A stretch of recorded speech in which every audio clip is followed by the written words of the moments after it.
बिस्मिल्लाहिर्रहमानिर्रहीम। अस्सलाम वालेकुम। क्या हाल है आप सब लोगों के। तो जनाब लास्ट वीडियो आप लोगों ने देखी ही होगी जो कि दुआ ज़हरा और ज़हीर से रिलेटेड थी, और जिन्होंने नहीं देखी तो वो देख सकते हैं। और उस वीडियो में मैंने जो है एक यूट्यूबर हैं उनके चैनल पे जो बातें मैंने सुनी थी तो उसके मतलब उसी का मैंने अपना फ़ीडबैक दिया था उसी से रिलेटेड। क्योंकि सबसे पहले तो मैं आप सब लोगों को ये बताती चलूँ कि मैं कोई साइकोलॉजिस्ट तो नहीं हूँ और ना मुझे इतना एक्सपीरियंस है, लेकिन फिर भी जितना पॉसिबल हो सका मैंने अपनी राय आप लोगों के साथ पेश की। जो मुझे सही लगा वो मैंने बोला, और हो सकता है इसमें कुछ गलती हुई हो मुझसे या कुछ बातें मेरी ठीक ना हो, या ये भी हो सकता है कि मेरी तमाम बातें ठीक हों। तो खैर ये सब के अपने अपने माइंड पर सब अपने अपने माइंड के लिहाज से सोचते हैं, अपने अपने सब पॉइंट ऑफ व्यू रखते हैं।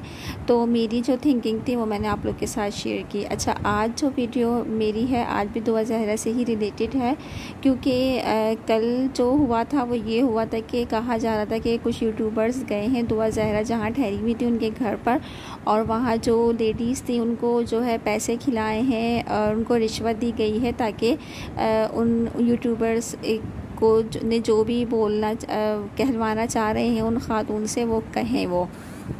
और अब जो वीडियो है अब जो न्यू लेटेस्ट अपडेट आई है वो ये है कि अब ये कहा जा रहा है कि जब ये बात हो गई है कि दुआ ज़हरा ख़ुद अपनी मर्ज़ी से गई हैं तो फिर क्यों कहा जा रहा है कि इनको अगवा किया है।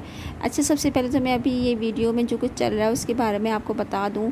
जैसा कि कुछ दिन पहले आप सब लोग को पता है कि फ़ादर्स डे सेलिब्रेट किया गया था। वैसे तो फ़ादर्स डे कोई एक दिन नहीं होता, मतलब कोई एक स्पेशल डे नहीं होता, तमाम डेज़ ही फ़ादर्स डे होते हैं, लेकिन फिर भी हम इसको और स्पेशल बनाने के लिए एक दिन इसको अच्छे से सेलिब्रेट करते हैं। तो हम लोग इसी सिलसिले में बाहर गए थे, हम लोगों ने केक लिया था और केक में फ़ादर्स डे लिखवाया था, और फिर इसको हम घर लेके जाएंगे, फ़ादर को सरप्राइज़ देंगे। तो बस यहाँ ये कुछ चल रहा है, साथ साथ में अपनी बात भी आप लोग के साथ शेयर करूँ। तो जनाब दुआ ज़हरा के बारे में अब यही कहा जा रहा है कि जब वो अपनी मर्ज़ी से गई हैं तो क्यों उनके पेरेंट्स या यूट्यूबर्स कह रहे हैं कि नहीं उनको अगवा किया है। क्योंकि अभी जो है मेडिकल बोर्ड बैठा था, पूरी टीम बैठी थी उनकी एज का तयन करने के लिए, एज के लिए टेस्ट करने के लिए बैठी थी, लेकिन रिपोर्ट तो ऑब्वियसली आ चुकी है, लेकिन अभी उसको लीक आउट नहीं किया गया है। मंडे को इसको कोर्ट में पेश किया जाएगा, फिर ही सबको पता चलेगा कि उनकी एज क्या है, मतलब एग्जैक्ट जो एज है वो क्या है। तो अब दुआ के जो पेरेंट्स हैं उन्होंने बोल दिया है कि दुआ की जो है एज 14 ईयर्स ही होगी या 12 जो भी है, मतलब 18 से कम ही होगी। तो उन यूट्यूबर का कहना ये है कि दुआ के पेरेंट्स को पहले से कैसे पता चल गई, क्योंकि अभी तो रिपोर्ट आई नहीं है।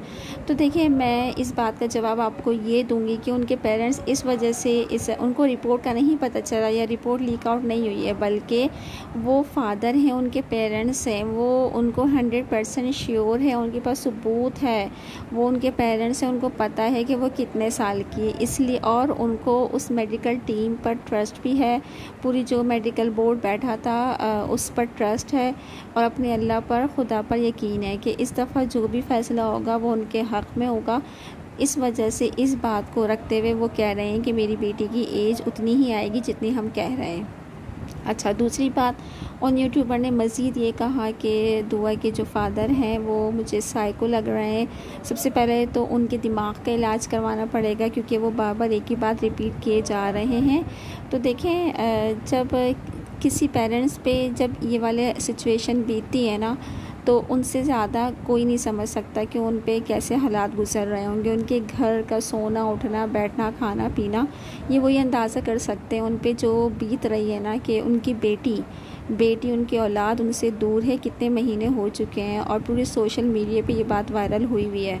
तो सारी सी बातें उनके पेरेंट्स जो भी बोलें वो कम नहीं होगा कि किस तरीके से वो परेशान होंगे, हम सब इसका अंदाज़ा शायद नहीं कर सकते। अच्छा, एक और बात कि पुलिस ने जो इस केस में इन्वॉल्व हुई है अब तक उसका 30 लाख रुपए खर्च हो चुका है।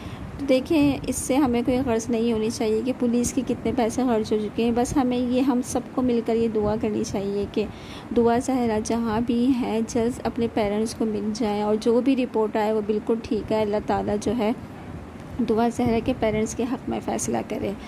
तो बस ये कुछ बातें थी जो अब हुई हैं कि वक्त से पहले कैसे उनकी रिपोर्ट लीक आउट हो गई, या दुआ ज़हरा के जो पेरेंट्स हैं या उनके फादर जो हैं उनका जो है मेंटली वो सही नहीं है, उनका इलाज करवाना पड़ेगा। वो ख़ुद नफ्सियाती है क्योंकि वो बात उल्टी सीधी कर रहे हैं यार। जब एक पेरेंट्स पे इस तरह की सिचुएशन गुजरेगी ना तो वो इसी तरह की बातें करेगा। तो खैर लास्ट में मैं ये दुआ करूँगी अल्लाह ताला उनके पेरेंट्स के हक़ में फ़ैसला करे। हम सब की ये दुआ है, आमीन।